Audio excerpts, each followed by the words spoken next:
One of the things that I have learned the older I get is that if I want to be a woman of peace and joy and a strong, confident woman, that one of the things I need to avoid in my life is drama.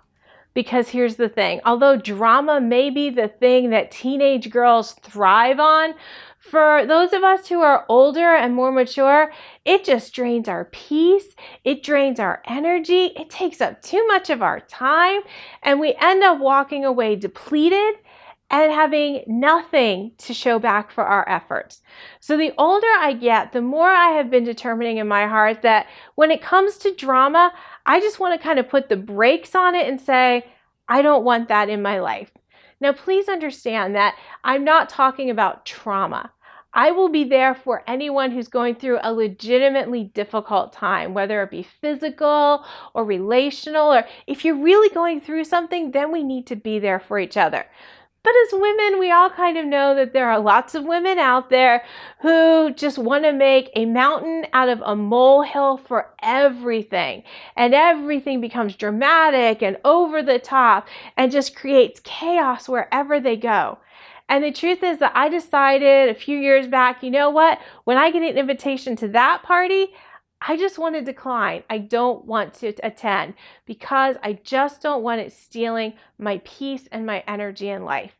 Some of the ways that I have learned how to do this is, number one, I've learned to get the facts before I react. You know, sometimes so many people, they just hear a little piece of information and then they kind of explode with panic and worry and all these kind of things. And I've had to learn when I'm around those people to be like, you know what? I'm going to wait until I get the whole story and then react. For instance, my dad can kind of be this way once in a while and he lives with us. So a couple of months ago, the guy had to come fix our furnace. And when my dad came up from the cellar, he's like, oh, it's so bad. It's just going to be so awful. I don't know what we're going to do. It's going to break the bank. And I could tell there was a lot of drama in his presentation.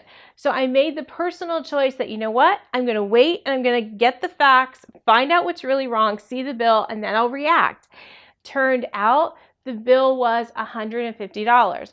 It was a small part. And even though that's not nothing, it's also not the thousands of dollars that you would have thought from the dramatic presentation I was given.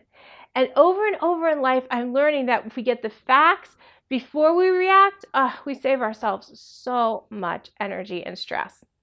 Another thing that I've been learning how to do is to avoid other people's gossip and conflicts. Because we've all been there. The story of Susie is mad at Annie, so Susie calls you and tells you how rotten Annie is and she just can't believe she did this and blah, blah, blah, blah, blah. Half of it's true, half of it's gossip, and then you're sucked into the whole thing and you say something bad about Annie and then Susie and Annie make up. Next thing you know, neither of them are talking to you and it's a whole dramatic thing. We've all been through it over and over since junior high. But as godly women, we don't have to continue this cycle in our lives.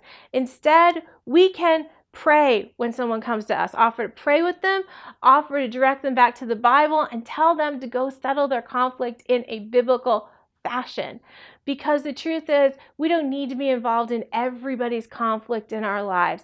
We just need to maintain our peace and keep directing people back to Jesus, back to the Bible, back to resolving conflicts and avoiding unnecessary gossip. And then there's one of the biggest ways that creates drama in our lives in 2021, and that is social media. I mean, oh my goodness, the drama on there is crazy. And you know, sometimes I just make the choice to put my phone away and turn it off for a while because I don't want to have that drama in my life all the time. Other times we have to create boundaries. Like I made a decision years ago, if you start a fight on one of my posts, I'm going to delete you and I'll private message you and I will let you know that I do not argue on social media. And I never get involved in an argument on social media because what good is it doing? What good is it to continue being involved in all that drama and all that hate and all that anger? That's not who God has called us to be. Instead, He has called us to be a light. He has called us to be peaceful. Yes, we have to speak truth, but He didn't call us to be bitter and arguing all the time. And over and over again in life, we have to make the choice. Are we going to be sucked into the chaos, or are we going to say, you know what? I'm going to maintain boundaries, and I'm not going to allow unnecessary drama in my life. I don't have the time for it. I don't have the energy for it. And I would rather put my energy into advancing the kingdom of God, being a light in the world, than letting it all be sucked up in unnecessary drama. So that's my challenge for you today. Avoid unnecessary drama.